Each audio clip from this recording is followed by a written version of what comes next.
밤사이 올해 1월 FOMC 의사록이 공개됐습니다. 그런데 종전과는 다르게 상업용 부동산 리스크가 처음으로 경고됐는데요. 최근 금리 인하 가능성이 멀어짐에 따라 악화일로에 놓여져 있는 상업용 부동산 회복이 사실상 어려워지는 게 아닌가 하는 종말론까지 나오고 있다고 합니다. 자, 잠시 후 우리도 금통위가 열릴 예정입니다만 남의 일 같지는 않은데요. 오늘은 이 문제를 주제로 얘기 나눠보겠습니다. 도움 말씀에 한국경제신문의 한상춘 논설위원 나와 계십니다. 안녕하십니까? 네, 안녕하십니까? 네, 잠시 후 엔비디아의 실적이 발표될 예정이고요. 그에 앞서 1월 FOMC 의사록이 공개됐는데 사실 장 초반만 해도 분위기가 안 좋았습니다. 그런데 3대 지수 막판에 저렇게 시원하게 끌어올라줬는데 자, 어떻게 보셨습니까? 네, 오늘 시장을 지켜보면서 상당히 좀 헷갈리셨을 겁니다. 예. 두 가지, 초반에 부진했는데 막판에 많이 올라갔었고 그다음에 달러라든가 국제금리라든가 비트코인이라든가 서로 각자 달리 올랐거든요. 예, 그래서 그렇죠. 이것을 어떻게 해석할 것인가 하는 이 측면인데요. 일단 시청자분이 FOMC 의사록 하면 기준금리 가지고 한번 말씀을 드리겠습니다. 예. 기준금리는 1월 달에 페드의 발표문, 그때는 이제 발표문이 되겠죠. 이번엔 의사록이 되고 발표문과 기자회견 내용보다는 매파다 이렇게 됐습니다. 이건 기준금리 문제만 말씀드리는 겁니다. 그래서 과다한 금리 인하에 대한 기대를 차단해서 우리가 누차에 말씀드렸던 라스트 마일 부주의를 이렇게 차단하겠다는 이런 의도가 아주 명시적으로 이번에는 언급됐습니다. 그렇죠. 그런 측면에서는 경기라든가 고용시장이 건전하기 때문에 인플레 문제에 좀 이렇게 더 잡게 노력하겠다 하는 것이 강하게 이번에 의사록에서 비춰준 것이 아닌가 생각합니다. 이 내용을 놓고 볼 때는 3월에 전도표는 상향 조정되겠죠. 예. 아까 사실 각 이렇게 글로벌 인베스트 뱅크들이 금리 인하 시점을 이렇게 얘기했는데요. 그거는 이렇게 이전 것이고 이번에 기준금리의 의사록이 나온 이후에는 또 다른 상황이 될 겁니다. 예. 그래서 지금 상태에서는 좀 중립금리는 상향 조정하지 않겠느냐. 그래서 3월 점도표는 12월 점도표에 4.6까지 떨어졌습니다는 5%까지는 돈다. 그런 측면인데요. 자, 이런 내용으로 본다면 주가가 떨어져야 됩니다. 근데 왜 주가가 막판에 올랐느냐 하는 것은 지금부터 말씀드리겠습니다.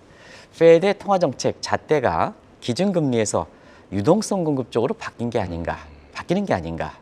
이 문제는 이제 한국은행의 이창용 총재께서도 기준금리를 작년 1월부터 지금까지 1년 이상 동안에 이렇게 기준금리를 이렇게 조정하지 못하고 있는데요.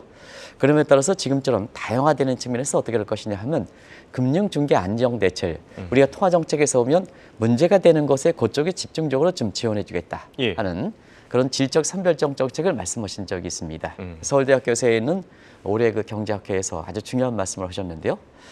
사실상 이번에 대해 의사록에서 보면 지금 상업용 부동산이라든가 하는 게 공식적으로 부실 문제가 언급됐지 않습니까? 그렇죠. 근데 이제 상업용 부실 문제도 전부 은행에 해당되는 건 아니거든요. 그래서 그런 은행의 선별적 침적으로 QT 문제 이 문제에 대해서 3월서부터 심층적으로 거론하겠다 하는 얘기를 밝혔지 않습니까? 그렇죠. 그런 측면에서 기준금리 문제가 상당 부분 제한함에 따라서 질문 1번이 되겠습니다. 질문 1번이 되고 그래서 그 내용을 좀 자막에 넣지 못했기 때문에 제가 말씀드리는 겁니다. 그래서 유동성 문제에 대해서는 QT 문제를 이걸 폐지할 것이냐 줄일 것이냐 하는 문제를 3월에 심층적으로 거론하겠다 하는 문제가 사실 기준금리의 매파적 충격을 흡수하고 장막판에 끌어올렸다. 이렇게 보시면 되겠습니다. 그래서 페드의 통화정책이 나중에 확인되겠습니다는 기준금리 정책에서 유동성 공급 정책으로 변하는 것이 아니냐. 또 유동성도 보편적 일반적 대책, 모든 국민들이 되는 정책보다는 문제가 있는 것에 집어넣는, 왜냐하면 경기가 되고 있기 때문에 경기가 전부 나쁜 건 아니거든요. 또 상업용 부동산도 전부 너무 문제가 되는 건 아니거든요. 그렇죠. 그래서 문제가 되는 곳에만 선별적 질적으로 하겠다. 이런 문제가 이번에 FOMC 의사록의 내용에 따라서 시장이 굉장히 흔들린 거다. 서로가 엇갈리게 된 거다. 이렇게 이제 보시면 되겠습니다. 예, 알겠습니다. 자, 그리고 1월 FOMC 의사록에서 성급한 금리 인하는 경계해야 된다. 이런 거는 예상 가능한 부분이었고요.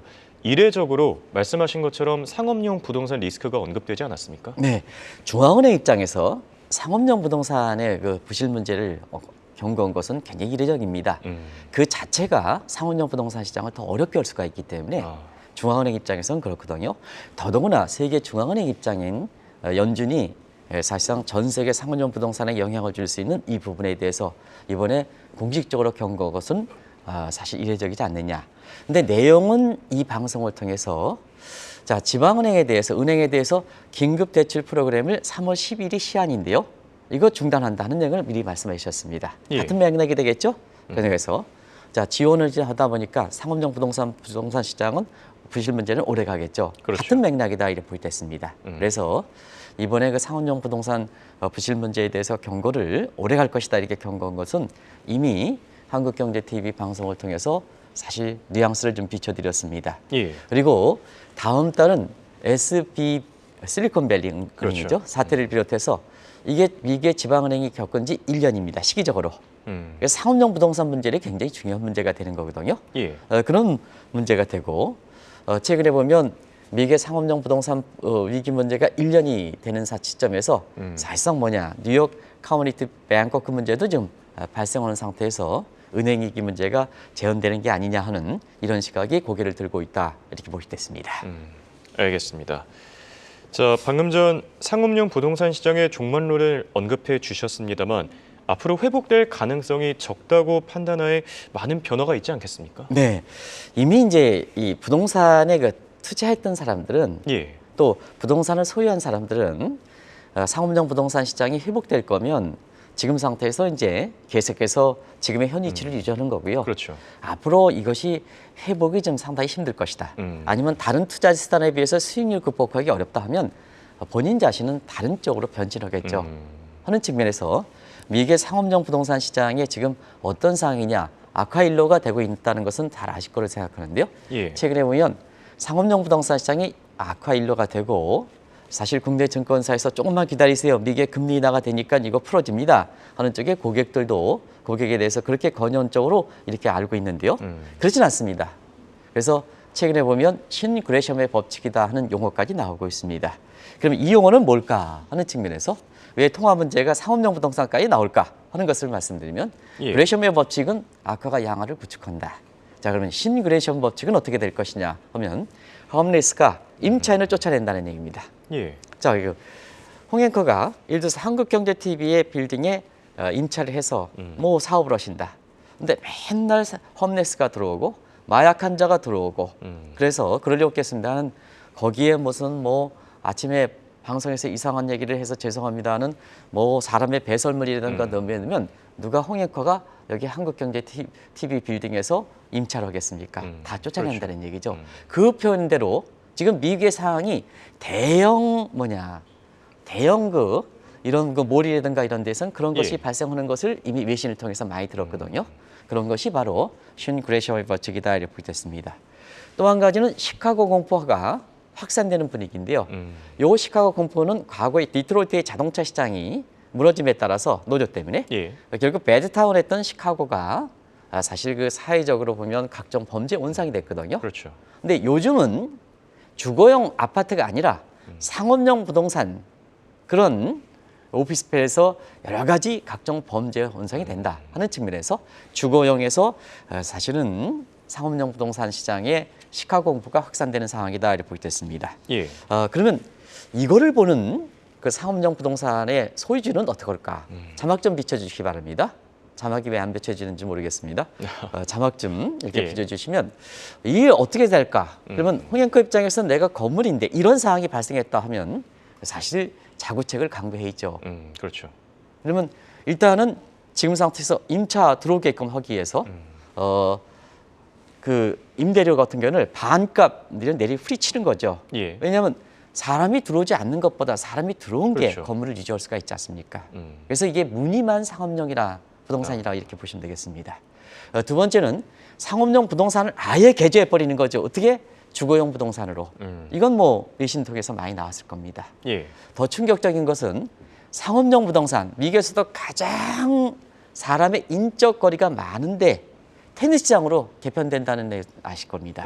이런 쪽으로 개편되는 내용이거든요. 그래서 지금은 상업용 부동산 부진 문제가 그렇게 쉽게 회복되지는 않을 것이다.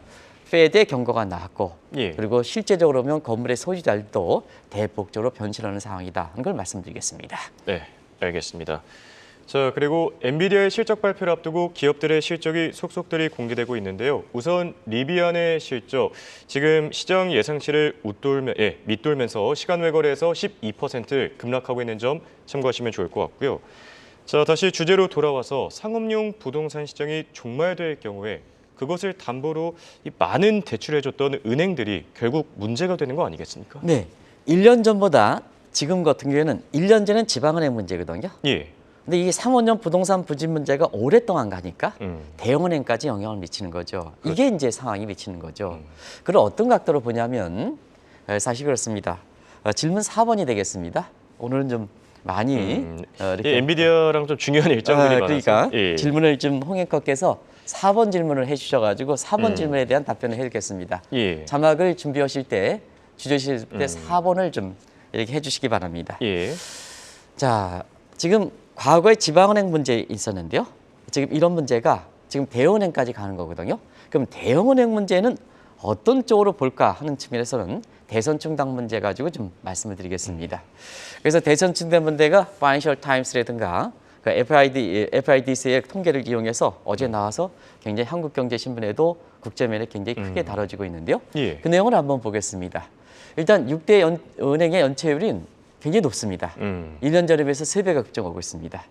이게 SVB 사태가 발생하고 난 이후 1년이 지났습니다. 그러면 연체율은 줄어들어야 됩니다. 예. 이미 한 번 발생했기 때문에. 그렇죠. 근데 상업용 부동산이 계속되니까 연체율이 계속 커지는 거죠. 그러면 이제 대출을 받아갔던 사람이 연출이 되니까 이거 막기 위해서 리스크 차원에서 대선 충당을 해야 되는 거죠. 그 대선 충당 문제는 조금 이따 말씀드리겠습니다. 그리고 은행 전체적으로 보면 대출이 1년 전 대비해서 2배 정도입니다. 자, 그러면 이 문제를 한번 보겠습니다. 예. 일반적으로 대형은행이 건전하다 이렇게 하는데 지금 상태에선 대형은행, 6대 은행은 뭐냐 하면 골드만삭스, JP모건, 다 아메리칸은행, 하여기, 웰스파고 다 들어간 거거든요. 그렇죠. 여기에 연체금이 더 높다는 얘기입니다. 음. 연체금이. 그런 차원에서 사실 은행들이 그런데요. 그러면 이 연체율이 높으면 리스크 차원에서 대선을 충당해야 되지 않습니까? 당연하죠. 근데 대선을 못 충당하고 있다는 얘기거든요. 한번 그 내용을 수치 가지고 보겠습니다. 예. 대선 충당은 상업용 대출이 1달러당 정상적일 때 1.6달러까지 이렇게 충당을 쌓았는데요. 작년에는 0.9달러로 충당했습니다. 이걸 좀 금액을 이렇게 되면 이제 시청자분이 예. 금액이 확 나가지 않으니까 1억 달러를 대출했을 때 과거에는 대선 충당은 1억 6천억 달러까지 이제 대선 충당했습니다는 작년 같은 경우에는 9천억 달러로 오히려 사실 그 대출 금액 밑으로 충당하고 있다는 얘기입니다. 예. 최근에 통계를 공식적으로 발표했지 않습니다. 이거 0.7달러까지 떨어지고 있습니다. 그러면 7천억 달러, 1억 달러니까 7천만 달러까지 떨어지고 있습니다. 예. 이런 상황이거든요. 그래서 대선 충당금 부족이다 하다 보니까 결국 미국의 부족을 보면 우리 같은 경우는 이제 대선 충당이 이렇게 했을 때는 이제 작년에 증권사들이 그렇게 했는데요. 부동산에 재선 충당을 했을 때는 고객의 다른 돈 가지고 그걸 메워줬거든요. 미국은 예. 그런 규정이 없습니다. 그런 규정이 좀 였습니다. 그래서 대선 충당이 대출에서 싸져서 부족했을 때는 자, 상업용 부동산이라는 거 팔아가지고 넣어야 됩니다. 그렇죠. 이게 그래서 일종의 증거금 역할, 증거금 부족한 현상이거든요. 예. 그런 현상이 지금 발생하고 있다 이렇게 볼 수 있습니다.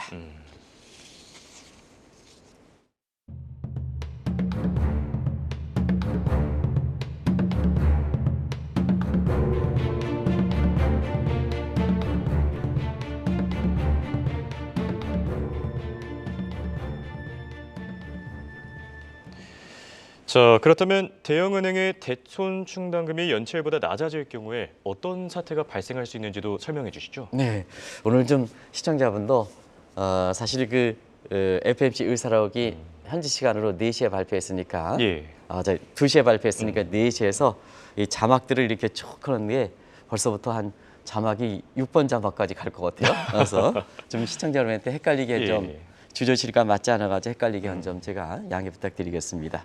그래서 6번 질문 가지고 바로 가게 되는데요. 예. 자, 대선 예. 충당이 되지 않을 경우에는 증거금 부족 현상이 됐을 때 어떤 현상이 발생할까 하는 측면은 법적으로 보존해야 됩니다. 그러면 어떻게 되냐? 두 가지 방법이 있겠죠. 일단 페드라든가 이런 측의 긴급 지원 프로그램으로 이걸 부족을 마여줘야 되겠죠. 과거 2009년의 리먼 사태 때는 바로 이런 사태에서 메워졌던 겁니다. 그렇죠. 근데 이번엔 뭐냐 하면 연준 입장에서는 3월 12일 날 지방은행의 긴급 지원 대출 프로그램 종료한다 그랬죠. 그럼 어떻게 하겠습니까? 대선 충당이라든가 이게 부족한 입장에서 보면 어떻게 메워놔야 되냐 하면 결국 자체적으로 상업용 부동산을 갖고 있는 걸 팔아가지고 이걸 메워줘야 된다는 얘기입니다. 예. 그러면 이제 딜레버리지 과정이 되겠죠? 그럼 한번 보겠습니다. 자, 미국의 그 6대 은행들 이렇게 보면 이런 것을 상업용 부동산을 더 팔아가지고 해야 된다. 하면 이것이 뭐냐면 다른 국가의 글로벌 상업용 부동산 시장에 이 충격이 되는 거죠. 예. 그런 측면에서 미국의 문제만이 아니라는 얘기입니다. 세계 부동산 문제이거든요. 그럼 우리 국내 증권사들이 지금 상업용 부동산과 관련돼서 터지는 거 보면 미국만 터지는 게 아니냐. 그렇지 않습니다. 홍콩도 터지고 그다음에 유럽도 많이 터지고 특히 그렇죠. 최근에 영국을 굉장히 많이 터지고 독일에서까지 터지고 있는 상황이거든요. 예. 이런 문제가 더 이렇게 영향을 받을 수 있다는 얘기입니다. 딜레버리지 과정에서 결국 유럽과 중국과 홍콩 같은 이런 상업용 부동산 시장도 더 영향을 받을 수 있다는 얘기입니다. 그래서 실제 발생 가능성 이런 문제에 대해서 사실은 다른 문제로 점검해야 되겠습니다는 제2의 리먼 사태 이런 것이 자 최근에 M7의 종목이 많이 올라가서 실제 발생 여부와 관계없이 2001년에 사실은 제2의 닷컴 버블 우려 나오지 않습니까? 예. 그래서 증시적 측면에서는 제2의 닷컴 버블 우려 문제와 함께 부동산 상업용 부동산 시장도 제2의 리먼 브러더스 사태 이런 얘기가 나오게 되는 거다 이렇게 보게 됐습니다.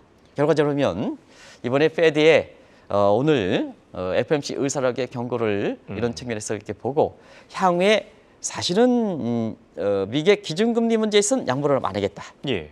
그러면 QT 문제에 대해서 좀 이렇게 보완적으로 가져가겠다 하는 이런 거 보면 미국의 페드 입장에서도 상업용 부동산 문제에 대해서 심각성을 지금 중앙은행 차원에서도 인정을 하는 거거든요. 예. 그런 차원에서 보면 국내 그 증권사라든가 금융사들의 해외 부동산 부실 문제 이런 문제는 상당 부분 경우에 따라서는 더 어려운 상황으로 될 수 있다. 제가 말 표현을 좀 굉장히 순화해서 말씀드리겠습니다. 예. 굉장히 어려운 상황이 될 수 있다 하는 것을 말씀을 드리겠습니다. 알겠습니다. 자, 그리고 엔비디아의 실적이 방금 전에 공개됐습니다.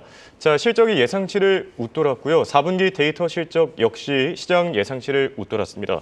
시간 외 거래에서 굉장히 높은 변동성을 보이고 있거든요. 지금 4%, 3%까지 급락했다가 낙폭을 많이 축소시켰고요.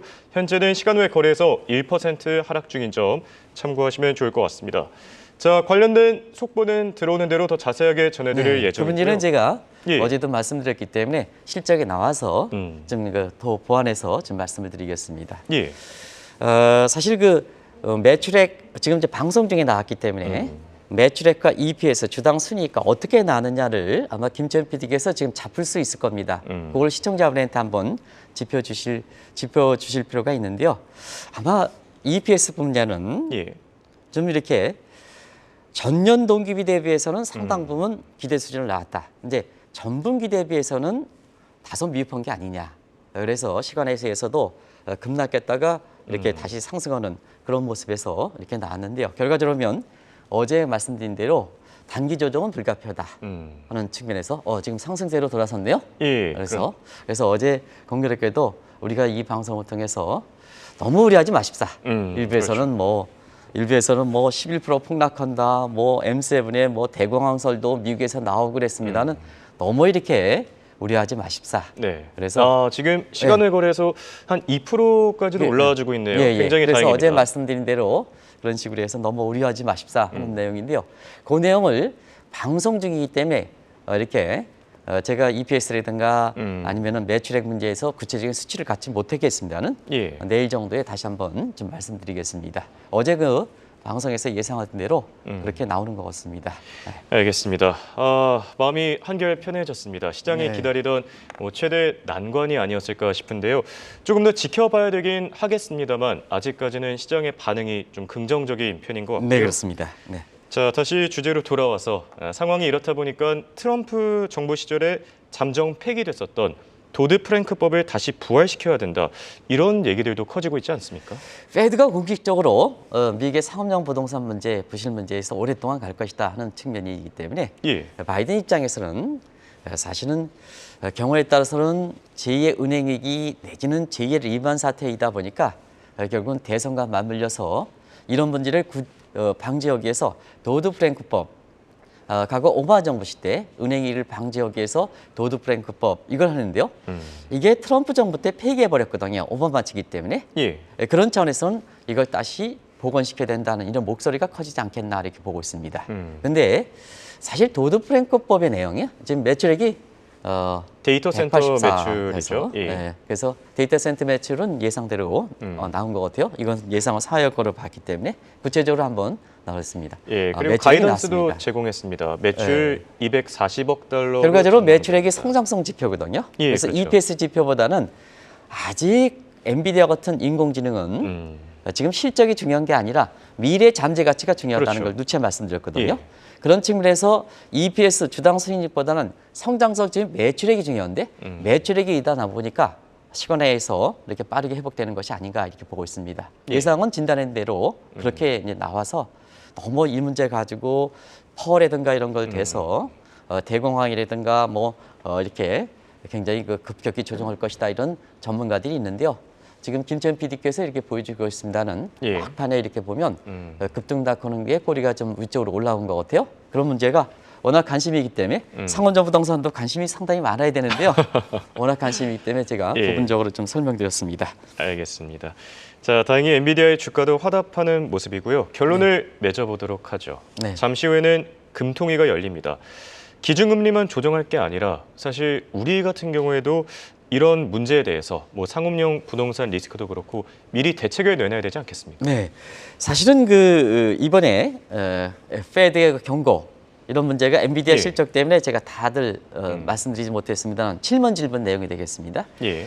도드-프랭크법에 대해서는 이게 2008년, 2009년 나온 사항이기 때문에 사실 지금 상태에서는 디지털 환경 쪽으로 빠르게 변했기 때문에 그 도드-프랭크를 보완한다 하더라도 그대로 가져갈 수는 없습니다.